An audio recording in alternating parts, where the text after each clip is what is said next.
In the year 30 BCE, Cleopatra VII, the last pharaoh of Egypt, took her own life. With her death, a civilization that had endured for over 3,000 years finally came to an end. Egypt became a province of Rome, and the age of the pharaohs was over. 3,000 years. To put that in perspective, Cleopatra lived closer in time to the iPhone than to the construction of the Great Pyramid. When she ruled Egypt, the pyramids were already ancient monuments from a distant past, older to her than the Roman Empire is to us. Ancient Egypt lasted longer than any civilization in human history. It outlasted the Babylonians, the Assyrians, the Persians, the Greeks. It survived invasions, famines, civil wars, and climate disasters, and for most of those 3 millennia, it remained recognizably Egyptian, with the same language, the same religion, the same artistic style, the same fundamental worldview. How does a civilization last that long? How does a culture maintain continuity across 3,000 years, while empires around it rise and fall in centuries? The answer isn't what most people think. It's not about military power or technological superiority. It's about something far more fundamental: geography, ideology, and the Nile River. This is the entire history of ancient Egypt, from the first pharaohs to Cleopatra's death, compressed into the story of how one civilization figured out the secret to endurance. This is 3,000 years and 20 minutes, and by the end, you'll understand why Egypt lasted when everyone else fell. Ancient Egypt begins with a river. Not just any river, but the most predictable, most reliable, most life-giving river in the ancient world. The Nile is 4,000 miles long, flowing north from Central Africa through the Sahara Desert to the Mediterranean Sea, and every single year, without fail, it flooded. This wasn't random flooding, this was a calendar you could set your life by. Between July and September, monsoon rains in the Ethiopian highlands would cause the Nile to rise and overflow its banks, depositing rich, black silt across the floodplain. This silt was incredibly fertile, perfect for agriculture. Then the waters would recede and farmers would plant crops in the enriched soil. This cycle created an agricultural surplus that was unmatched in the ancient world. Egypt could support a large population, a priestly class, an administrative bureaucracy, and massive construction projects, all because the Nile was so reliable. In a world where most civilizations faced constant agricultural uncertainty, Egypt had abundance. But geography gave Egypt something else: isolation. To the east and west lay vast deserts, nearly impossible to cross in force. To the north was the Mediterranean, which early Egyptians didn't sail. To the south were the cataracts of the Nile, rapids that made river travel difficult. Egypt was a long, narrow ribbon of fertility surrounded by natural barriers that protected it from invasion. This combination, agricultural abundance plus defensive geography, created the perfect conditions for civilization. Around 3100 BCE, a king named Narmer, also called Menes, unified Upper and Lower Egypt into a single kingdom. This unification marked the beginning of the dynastic period and the start of one of history's longest-running civilizations. The Old Kingdom, roughly 2686 to 2181 BCE, was when Egypt became Egypt. This was the age of the pyramids, when pharaohs commanded resources so vast they could build monuments that still stand today.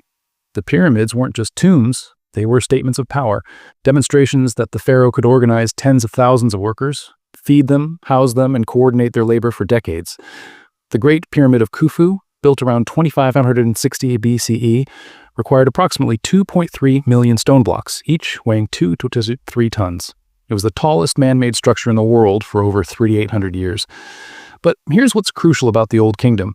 It established the ideological foundation that would sustain Egypt for 3 millennia. The pharaoh wasn't just a king. He was a living god, the embodiment of Horus, the mediator between the divine and human worlds. When the pharaoh performed rituals correctly, Ma'at, cosmic order, was maintained. When he failed, chaos threatened. This ideology was brilliant from a stability perspective. It made challenging the pharaoh not just treason, but cosmic sacrilege. It gave the king religious authority that transcended mere political power. It created a system where continuity was sacred and change was dangerous. The Old Kingdom also developed the massive bureaucracy that would become Egypt's administrative backbone. Scribes recorded everything: tax collections, grain stores, construction projects, legal disputes. This bureaucratic capacity allowed Egypt to function as a unified state across hundreds of miles, an extraordinary achievement for the Bronze Age. But even the Old Kingdom eventually collapsed. Around 2181 BCE, centralized authority broke down. The reasons are debated: climate change causing Nile failures, overextension of resources on monument building, or growing power of regional governors. But the result was clear. Egypt fragmented into competing regional powers. This collapse initiated the first intermediate period, about 2181 to 2055 BCE. a time of political chaos and civil conflict. Different regions were ruled by different dynasties. Sometimes multiple pharaohs claimed authority simultaneously. It was Egypt's Dark Age. We know the first intermediate period was traumatic because of the literature Egyptians wrote during and after it. Texts like the Admonitions of Pur describe a world turned upside down, the poor wearing fine linen, the rich going hungry, tombs being robbed, authority collapsing. One text laments, "The land is deprived of kingship by a few people who ignore custom. The storehouse is bare and its keeper is stretched on the ground." This wasn't just political commentary, it was cosmic horror. Without a strong pharaoh maintaining Mayat, order itself was failing. This cultural memory of collapse would haunt Egypt for the rest of its history. Egyptians became deeply conservative, obsessed with maintaining traditions and preventing the chaos of the intermediate periods from returning. Innovation was suspect. Continuity was sacred. Around 2055 BCE, a pharaoh named Mentuhotep II reunified Egypt, initiating the Middle Kingdom, approximately 2055 to 1650 BCE. This period is considered Egypt's classical age, when art, literature, and culture reached heights that later Egyptians would look back on as their golden age. The Middle Kingdom pharaohs learned from the Old Kingdom's collapse. They built more modestly, invested in infrastructure rather than just monuments, and expanded Egypt's borders south into Nubia to control gold mines and trade routes. They also developed a more sophisticated foreign policy, establishing trade networks throughout the Eastern Mediterranean and the Near East. Literature flourished. The Tale of Sinuhe, about an Egyptian official who flees Egypt and lives in exile before returning home, became one of ancient Egypt's most beloved stories. It expressed a deeply Egyptian idea that Egypt was the center of civilization, that living abroad was a kind of death, and that returning to Egypt was returning to life itself. But the Middle Kingdom also reveals something important about Egyptian longevity: adaptability within continuity. While maintaining traditional forms, the pharaohs and a bureaucracy were actually quite pragmatic. They adjusted to changing circumstances, adopted useful foreign technologies, and reformed administration when necessary. Egypt's conservatism was cultural, not technological or political. The Middle Kingdom ended not with internal collapse, but with foreign invasion. Around 1650 BCE, a group called the Hyksos, likely Semitic peoples from the Levant, infiltrated the Nile Delta and gradually took control of northern Egypt. They brought new military technology, particularly the horse-drawn chariot and the composite bow, that gave them military superiority over traditional Egyptian forces. The Hyksos ruled northern Egypt for about a century, initiating the Second Intermediate Period from roughly 1650 to 1550 BCE. Southern Egypt remained under native Egyptian control, based in Thebes, creating a divided Egypt, where two rival powers competed for legitimacy. The Hyksos occupation traumatized Egypt and transformed it. For the first time, Egyptians learned they weren't invulnerable, that foreign powers could conquer Egypt, that their natural defenses weren't absolute. This realization would drive Egyptian foreign policy for the next 1,000 years. Around 1550 BCE, a Theban pharaoh named Ahmose drove the Hyksos out of Egypt and reunified the kingdom. This victory initiated the New Kingdom, roughly 1550 to 1070 BCE, the period of Egypt's greatest imperial power and wealth.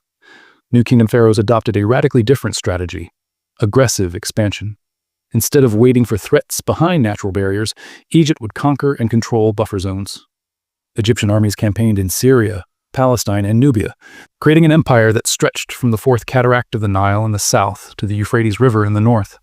This was Egypt's imperial age, and the pharaohs of this period are the ones most people recognize. Hatshepsut, one of the few female pharaohs who ruled as king and launched ambitious building projects and trade expeditions. Thutmose III, the Napoleon of ancient Egypt, who conducted 17 military campaigns and established Egyptian dominance over the Levant.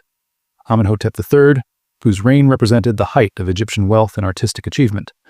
But the most famous New Kingdom pharaoh is also the most controversial: Akhenaten, who ruled from approximately 1353 to 1336 BCE. Akhenaten attempted something unprecedented: a religious revolution. Akhenaten abandoned the traditional Egyptian pantheon of hundreds of gods and declared that only one god mattered: the Aten, the sun disk. He moved the capital from Thebes to a new city, Akhetaten, modern Amarna.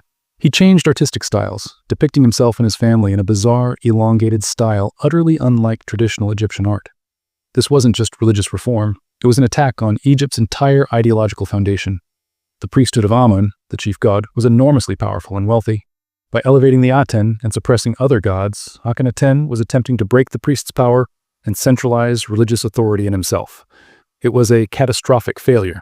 After Akhenaten's death, his successors, including his son Tutankhamun, Yes, King Tut systematically dismantled the Aten cult. They moved the capital back to Thebes, restored the traditional gods, and tried to erase Akhenaten from history. His monuments were destroyed, his name was chiseled off inscriptions, and later, king lists often skipped his reign entirely. The lesson was clear. Egypt's ideological conservatism wasn't just cultural preference, it was load-bearing. Attempts to fundamentally change Egyptian religion and culture threatened the stability of the entire system. Innovation was fine in technology and administration, but in ideology, continuity was survival. The new kingdom's final great pharaoh was Ramesses II, who ruled for 66 years from approximately 1279 to 1213 BCE. Ramesses built more monuments, statues, and temples than any other pharaoh. He fought the Hittite Empire to a stalemate at the Battle of Kadesh, and then negotiated one of history's first recorded peace treaties. Ramesses' reign represented peak Egyptian power, but it was also the beginning of the end. The Eastern Mediterranean was entering a period of catastrophic instability. Around 1200 BCE, a wave of destruction swept across the entire region. The Hittite Empire collapsed. Mycenaean Greece fell. Numerous cities throughout the Levant were destroyed. Historians call this the Bronze Age collapse, and its causes remain debated. Climate change, famine, migrations, internal rebellions, or some combination. Egypt survived the Bronze Age collapse barely. Ramesses III, who ruled from approximately 1186 to 1155 BCE, fought off invasions by the mysterious Sea Peoples, groups whose origins and identities remain uncertain. He won, but the victories exhausted Egypt. After Ramesses III, Egypt entered a long decline.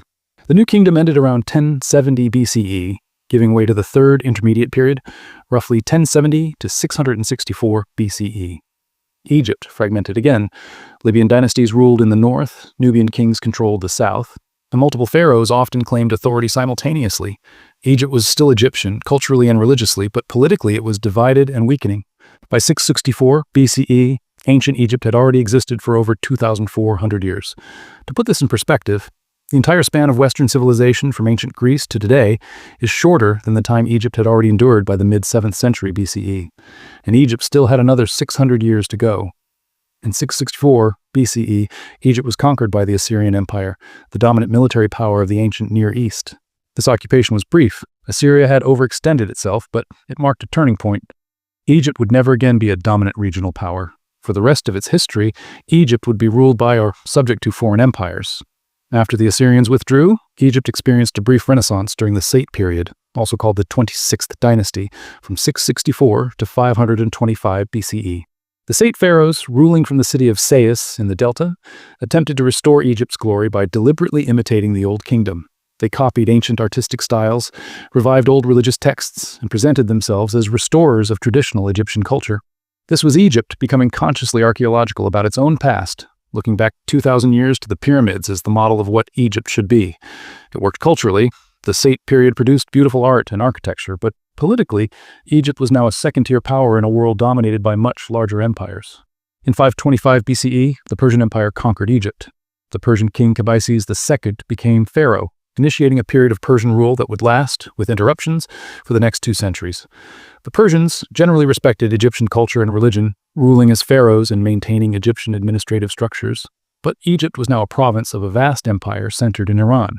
Egypt rebelled against Persian rule multiple times, sometimes successfully establishing native Egyptian dynasties for a few decades before being reconquered. These cycles of rebellion and reconquest defined Egypt's late period, roughly 664 to 332 BCE. Then, in 332 BCE, everything changed. Alexander the Great invaded Egypt as part of his conquest of the Persian Empire. The Egyptians, who hated Persian rule, welcomed Alexander as a liberator. Alexander was proclaimed pharaoh, founded the city of Alexandria, and visited the oracle of Amun at Siwa Oasis, where he was declared the son of the god. Alexander died in 323 BCE without returning to Egypt. His empire was divided among his generals, and Egypt fell to Ptolemy, who became Ptolemy Soter, founder of the Ptolemaic dynasty. The Ptolemies ruled Egypt for the next 3 centuries, the final chapter of ancient Egyptian history. The Ptolemaic period is fascinating because it shows Egypt's cultural resilience even under foreign rule. The Ptolemies were Macedonian Greeks who spoke Greek, followed Greek customs, and ruled primarily for the benefit of the Greek elite in Alexandria. But they also presented themselves as pharaohs, built temples in traditional Egyptian styles, and maintained the ancient religious practices. This created a 2-tier system. a Greek elite concentrated in Alexandria and other cities, and a native Egyptian population in the countryside, maintaining traditional ways of life. The cultures coexisted, but didn't really merge. The Ptolemies learned to rule Egypt, but they never became Egyptian. The most famous Ptolemaic ruler was Cleopatra VII, who came to power in 51 BCE. Cleopatra was remarkable for being the first Ptolemaic ruler who actually bothered to learn Egyptian, the language of the people she ruled. She was also the last significant figure trying to maintain Egyptian independence in the face of Roman power. Cleopatra allied with Julius Caesar, then with Mark Antony, attempting to use Roman civil wars to preserve Egyptian autonomy. It almost worked. But at the Battle of Actium in 31 BCE, Octavian, soon to be Augustus, defeated Antony and Cleopatra's combined forces. In 30 BCE, with Octavian's armies approaching Alexandria, Cleopatra took her own life. Mark Antony had already committed suicide. Egypt's independence was over. Octavian annexed Egypt as a personal possession of the Roman emperor, not even a normal province, but an imperial domain so valuable it required special status. And with that, after over 3,000 years, the age of the pharaohs ended. Egypt would remain important. Alexandria was one of the great cities of the Roman Empire, and Egyptian grain fed Rome. But it was no longer Egyptian in any political sense. The temples gradually closed. The old religion faded. Eventually, even the hieroglyphic writing system was forgotten. So, how did Egypt last 3,000 years? The answer is a combination of factors that created unusual stability. First, geography.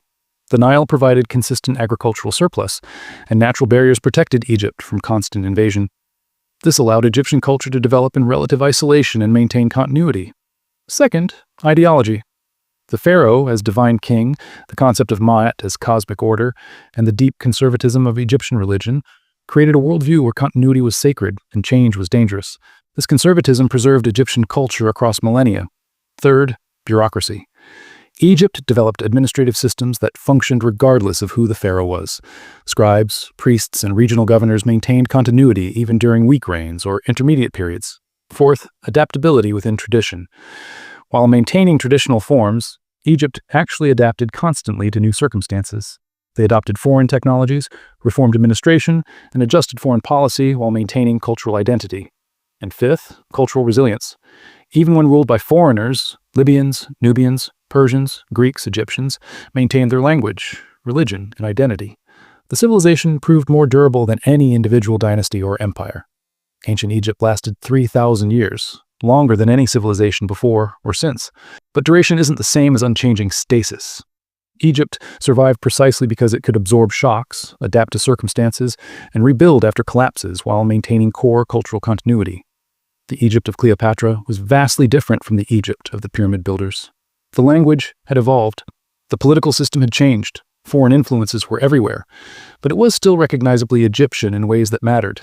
The religion, the artistic style, the basic worldview, the central importance of the pharaoh and the Nile. Modern civilizations rarely last more than a few centuries before fundamental transformation. The Egypt that began around 3100 BCE and ended in 30 BCE is unique in human history for its longevity. And that longevity offers lessons about what makes civilizations endure. Stability requires both continuity and adaptation. Too much change and you lose coherence. Too little and you become brittle and unable to survive shocks. Egypt found a balance, maintaining ideological conservatism while adapting pragmatically to changing circumstances. Geographic advantages help, but they're not sufficient. Egypt's natural barriers eventually failed. What preserved Egypt was cultural identity so strong that even foreign rulers felt compelled to adopt Egyptian forms and present themselves as pharaohs. And perhaps most importantly, Egypt shows that civilizations can survive repeated collapses if the cultural foundation remains intact. The intermediate periods didn't end Egypt. They interrupted it. Because the idea of Egypt, the ideology, the religion, the language, survived in the population even when political unity failed. 3,000 years from the first pharaohs to Cleopatra's death. 3,000 years of pyramids and temples, of gods and hieroglyphs, of the Nile flooding and receding in its eternal cycle. Ancient Egypt is gone, but its monuments remain, its art survives in museums, and its cultural influence still echoes through Western civilization. The civilization that figured out how to last longer than any other is also the civilization that left the most enduring monuments. Perhaps that's not a coincidence. Perhaps building for eternity reflects a culture that actually thought in terms of eternity, that saw itself not as a temporary phase, but as a fundamental part of the cosmic order. Ancient Egypt believed it would last forever. It was wrong, everything ends. But 3,000 years is closer to forever than anyone else has ever come. And in those 3 millennia, Egypt proved that with the right combination of geography, ideology, and cultural resilience, a civilization can endure across time spans that make the rise and fall of empires look like historical footnotes. That's the entire history of ancient Egypt, 3,000 years and 20 minutes. The longest-lasting civilization in human history, from the first pharaohs to the last. And the lesson it teaches us is simple but profound. Civilizations that endure aren't the strongest or the most advanced. They're the ones that figure out how to maintain identity while adapting to change. Egypt mastered that balance better than anyone before or since. If you enjoyed this journey through 3,000 years of history, consider subscribing for more deep dive documentaries like this, and tell me in the comments which civilization you want to explore next.